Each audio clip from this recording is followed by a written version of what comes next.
നമ്മളിനി ഈ copper bonded electrodes ഉപയോഗിക്കുമ്പോൾ അവിടുത്തെ പ്രൊജക്റ്റിൽ ഇൻകമർ എന്ത് സാധനമാണ് MCCBയോ അല്ലെങ്കിൽ എത്ര ആംബർ റേറ്റിംഗ് ആണെങ്കിലും അതിനെ ബേസ് ചെയ്തും നമുക്ക് സെലക്ട് ചെയ്യാൻ എളുപ്പത്തിലൊരു ചാർട്ട് ഇവിടെ ഉണ്ടാക്കിയിട്ടുണ്ട്. അപ്പോൾ 30 Ohm റെസ്ട്രിക്റ്റുള്ള സോയിലിൻ്റെയാണ് ആദ്യം കാണിക്കുന്നത്. അപ്പോൾ അതിൽ 16 ആംബർ റേറ്റിംഗ് മുതൽ 250 ആംബർ റേറ്റിംഗ് വരെയുള്ള ഇൻകമർ വരുന്നത്. മാക്സിമം റേറ്റിംഗ് ഓഫ് ഇൻകമറാണ് കൊടുത്തേക്കുന്നത്. അവിടുത്തെ ഫ്യൂസോ MCB എന്താണോ അതിൻ്റെ മാക്സിമം 250 വരെയുള്ളത്. അപ്പോൾ അതിൽ നമുക്ക് യൂസ് ചെയ്യാൻ എത്ര റോഡ്സ് വേണമെന്നുള്ള. അപ്പോൾ റോഡ്സ് മിക്കവാറും 1-2 തന്നെയാണ് ആവശ്യം വരുന്നത്. ചിലയിടത്ത് 1, ചിലയിടത്ത് 2 ഒക്കെയാണ് ആവശ്യം വരുന്നത്. അപ്പോൾ അതുകൂടാതെ അതിൻ്റെ കാൽക്കുലേഷൻ പ്രകാരമുള്ള അതിൻ്റെ ഒരു എത്ര ഡയമീറ്ററിന് ഉപയോഗിക്കണം, അത് എത്ര ലെങ്ത്തിൽ വരെ അടിച്ച് താഴ്ത്തണം, അല്ലെങ്കിൽ എത്ര ലെങ്ത്തിലുള്ള കോപ്പർ ബോണ്ടഡ് റോഡ് ഉപയോഗിക്കണം എന്നുള്ളതാണ് ഈ ചാർട്ട് കാണിച്ചേക്കുന്നത്. അപ്പോൾ സ്റ്റാർട്ടിങ് ഒരു 63 ആംബർ വരെ 14.2 ഉള്ള റോഡ് ഉപയോഗിച്ചാൽ മതി. 1.5 മീറ്റർ ലെങ്ത്തുള്ള മേടിച്ചാൽ മതി. അത് വെച്ചടിച്ച് കയറ്റാൻ പറ്റും. 80 ആംബറും അത് തന്നെ യൂസ് ചെയ്താൽ മതി. 100 ആംബർ ആകുമ്പോഴത്തേക്കും 100 ആംബർ മുതൽ 160 ആംബറൊക്കെ ആകുമ്പോഴത്തേക്കും നമ്മൾ 16 റോഡ് മേടിക്കണം. അത് രണ്ടെണ്ണം അടിക്കണം. മറ്റേതൊക്കെ പറഞ്ഞാൽ ഏതെങ്കിലും ഇതിൽ 2 അടിക്കണം. 125-നൊക്കെ 2 റോഡ് വീതം അടിക്കണം. 160-ന് അതിൻ്റെ ഡയമീറ്റർ വേറെ യൂസ് ചെയ്യാം. 17.2 യൂസ് ചെയ്യാം. 2.5 മീറ്റർ അടിക്കുകയാണെങ്കിൽ 1 യൂസ് ചെയ്താൽ മതി. 2 മീറ്റർ അടിക്കുകയാണെങ്കിൽ 2 യൂസ് ചെയ്യണം. അതേപോലെ 200 ആംബിയറിൻ്റെ വരുവാണെങ്കിൽ നമുക്ക് 25-ൻ്റെ റോഡ് യൂസ് ചെയ്യാം. അത് 2 യൂസ് ചെയ്യാം. അല്ലെങ്കിൽ 32 റോഡ് യൂസ് ചെയ്യാം. അത് 1 യൂസ് ചെയ്താൽ മതി. അപ്പോൾ ഈ പറഞ്ഞതെല്ലാം 30 Ohm റെസിസ്റ്റൻസ് വരുന്നതാണ്. സിമിലർലി നമുക്ക് 50 Ohm റെസിസ്റ്റൻസ് വരുമ്പോൾ അതിൻ്റെ കുറച്ച് വ്യത്യാസങ്ങളുണ്ട്. അതുകൂടെ ലിസ്റ്റ് ചെയ്തേക്കണം കാണാം. നിങ്ങൾക്ക് കോപ്പി എടുത്ത് വയ്ക്കാം, സ്ക്രീൻഷോട്ട് എടുത്ത് വയ്ക്കാം. 70 മീറ്ററിൻ്റെ ഇവിടെ കാണാം. 70 Ohm റെസ്ട്രിക്റ്റുള്ള സോയിലിൽ ഈ പറഞ്ഞ ഇൻകമേഴ്സിന് എന്തൊക്കെ യൂസ് ചെയ്യണം എന്നുള്ളത് ഇവിടെ കാണിച്ചിട്ടുണ്ട്. 100 Ohm അതേപോലെ കാണിച്ചിട്ടുണ്ട്. അപ്പോൾ ബേസിക്കലി നോക്കിക്കഴിഞ്ഞാൽ എല്ലാത്തിനും 1-2 റോഡ്സ് തന്നെ മതിയാവും. ഇൻകമറിൻ്റെ ഇത് പ്രകാരം വെച്ച് കഴിഞ്ഞാൽ അത്രേ വരുന്നുള്ളൂ അപ്രോക്സിമേറ്റ്ലി. അപ്പോൾ ഇത് ലോ വോൾട്ടേജ് ഇൻസ്റ്റലേഷനിലാണെന്നുള്ള കാര്യം കൂടി ഓർത്ത് വയ്ക്കുക കേട്ടോ. കാരണം ഹൈ വോൾട്ടേജിൻ്റെ ഇതിന് നമ്മൾ വേറെ കാൽക്കുലേഷൻ ചെയ്തിട്ട് അത് പ്രകാരമാണ് എർത്തിങ് ഇലക്ട്രോഡ്സിൻ്റെ എണ്ണം കാൽക്കുലേറ്റ് ചെയ്യുന്നത്. അത് ഓൾറെഡി നമ്മൾ പറഞ്ഞു കഴിഞ്ഞു. ഇത് ലോ വോൾട്ടേജിൻ്റെ കേസുകളാണ്. അപ്പോൾ ഇതിൻ്റെ കാൽക്കുലേഷൻ ഇവിടെ ജസ്റ്റ് കാണാം. 125 ആംബിയർ ഫ്യൂസ് വരുന്ന അവിടുത്തെ ഫാൾട്ട് കറണ്ട് ഫ്ലോ ചെയ്യുകയാണെങ്കിൽ അവിടെ ജനറേറ്റ് ചെയ്യുന്ന ഹീറ്റാണ് നമ്മൾ കാൽക്കുലേറ്റ് ചെയ്യുന്നത്.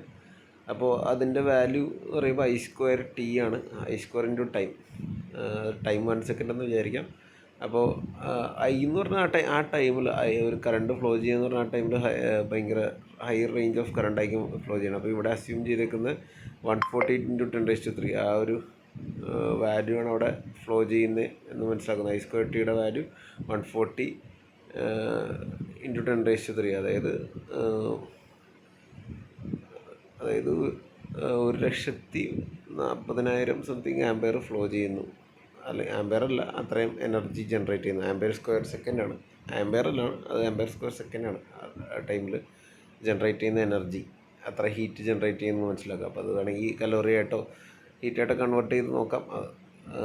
ഓക്കെ, നമ്മളപ്പോൾ കാൽക്കുലേഷനിൽ ഇതിൽ ഇവിടുത്തെ സോയിൽ റെസിഡിറ്റി 100 Ohm എന്നുള്ള രീതിയിലാണ് അസ്യൂം ചെയ്യുന്നത്. അപ്പോൾ നമ്മൾ നേരത്തെ പറഞ്ഞു 125 ആംബിയർ ഫ്യൂസിന് 17.2 mm ഡയോഡിൽ 2.5 മീറ്റർ ലെങ്ത്തുള്ള ഇത് കോപ്പർ ബോണ്ടഡ് ഇലക്ട്രോഡ്സ് യൂസ് ചെയ്താൽ മതി എന്ന് പറഞ്ഞു. അപ്പോൾ ഒരു റോഡിൽ എത്ര കറണ്ട് കയറും എന്നുള്ളതാണ് നമ്മൾ നോക്കാൻ പോകുന്നത്. അപ്പോൾ അതിനുവേണ്ടി കറണ്ട് ലോഡിങ് ഓഫ് 1 റോഡ് നമ്മൾ നേരത്തെ ഒരു ഇക്വേഷൻ കണ്ടിരുന്നു. 1140 നമ്മുടെ ഡയമീറ്ററും length of the rod into resistivity into 3 എന്നൊക്കെ പറഞ്ഞ സംഭവമുണ്ട്. 3 എന്ന് പറഞ്ഞ ടൈമാണ്. ഈ ഇക്വേഷനാണ് നമ്മൾ നേരത്തെ കണ്ടിരുന്നത്. 1140 D × L × √ρ × T. അപ്പോൾ ഒന്ന് സ്ക്വയർ ചെയ്യുന്നു, ആ ഇക്വേഷൻ ഒന്ന് സ്ക്വയർ ചെയ്യുന്നു. സ്ക്വയർ ചെയ്യുമ്പോഴത്തേക്കും ആ റൂട്ടൊക്കെ പോകാൻ വേണ്ടിയാണ് അങ്ങനെ ചെയ്തത്.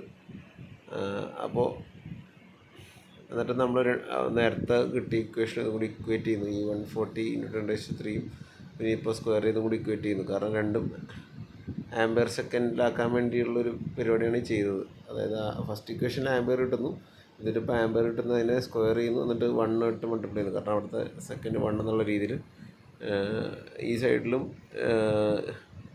ഇത് അതുമായിട്ട് ഇക്വേറ്റ് ചെയ്യുന്നു. ഇക്വേറ്റ് ചെയ്യുമ്പോഴത്തേക്കും നമുക്ക് കിട്ടുന്ന ആൻസർ എന്ന് പറഞ്ഞു കഴിഞ്ഞാൽ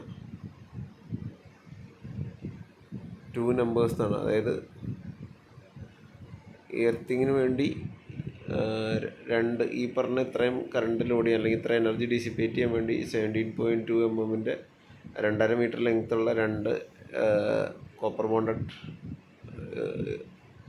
റോഡ് യൂസ് ചെയ്താൽ മതി എന്നുള്ളൊരു കാര്യമാണ് ഇതിൻ്റെ അടുത്ത് കിട്ടുന്നത്.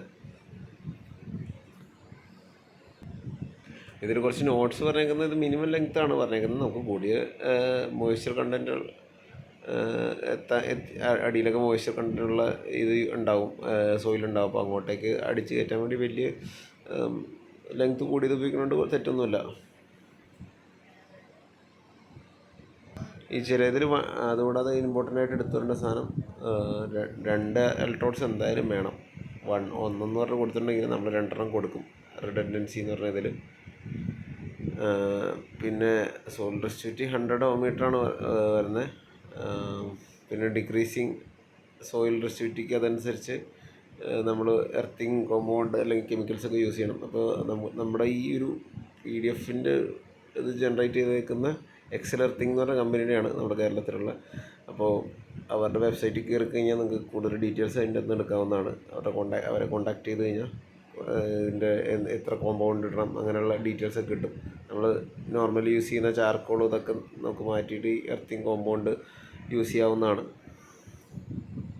പിന്നെ നമ്മളെടുത്ത ലെറ്റ് ത്രൂ എനർജി അല്ലെങ്കിൽ ആ 140 × 10⁻³ ആ ഒരു കാര്യം നമ്മുടെ IEC 60269 പ്രകാരമാണ് എടുത്തേക്കുന്നത്.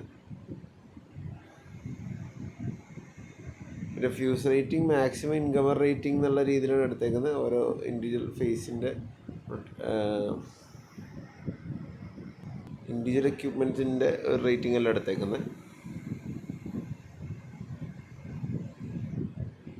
പിന്നെ ഈ ചാർട്ടിൽ കൊടുത്തേക്കുന്ന ഓൾറെഡി LV സപ്ലൈ അവൈലബിൾ ആയിട്ടുള്ള ഒരു സിസ്റ്റം, TT എർത്തിങ് സിസ്റ്റം എന്നുള്ള ആ ഒരു സെറ്റപ്പിലേക്ക് എങ്ങനെ കൊടുക്കാം എന്നുള്ളൊരു കാര്യമാണ് കൊടുത്തേക്കുന്നത്. അപ്പോൾ ഈ TT എർത്തിങ് സിസ്റ്റം എന്താണെന്നൊക്കെ ഉള്ള ഞാൻ വിശദമായിട്ട് വേറെ വീഡിയോ ചെയ്തിട്ടുണ്ട്, അത് നിങ്ങൾക്ക് വേണമെങ്കിൽ നോക്കാം ഡൗട്ട് ഉണ്ടെങ്കിൽ. അപ്പോൾ ആക്ച്വലി ഈ ഇക്വേറ്റ് ചെയ്യുന്ന അവിടെ നമ്മൾ ഇക്വേറ്റ് ചെയ്യുന്ന അവിടെ ഒരു N-ൻ്റെ ഒരു കുറവുണ്ട്. Number of earth with N എന്ന് പറഞ്ഞൊരു സാധനം കൂടി അതിൽ കൊടുക്കാനുണ്ടായിരുന്നു. അത് ഈ PDF അൺഫോർച്ചുനേറ്റ്ലി കാണുന്നില്ല. അപ്പോൾ സംഭവം നടന്ന് കൺഫ്യൂഷൻസ് വരാതെ നോക്കുക. ഈ ലെഫ്റ്റ് സൈഡിലെ ആൻസറിനെ റൈറ്റ് സൈഡ് വെച്ച് ഡിവൈഡ് ചെയ്യണം. അപ്പോൾ ഇവിടെ N എന്ന് പറഞ്ഞൊരു വാല്യൂ വരുന്നുണ്ട്. ആ വാല്യൂ ആണ് നമുക്ക് 1.75 കിട്ടിയിട്ട് അത് 2 ആയിട്ട് അപ്രോക്സിമേറ്റ് ചെയ്തേക്കുന്നത്. അപ്പോൾ അതിൽ കാണിച്ചിട്ടില്ല, അപ്പോൾ അത് നിങ്ങൾ മനസ്സിലാക്കിയേക്കുക. ബാക്കി ഡൗട്ട്സ് എന്തെങ്കിലും ഉണ്ടെങ്കിൽ കോണ്ടാക്റ്റ് ചെയ്യുക, നമുക്ക് ക്ലിയർ ചെയ്യാം.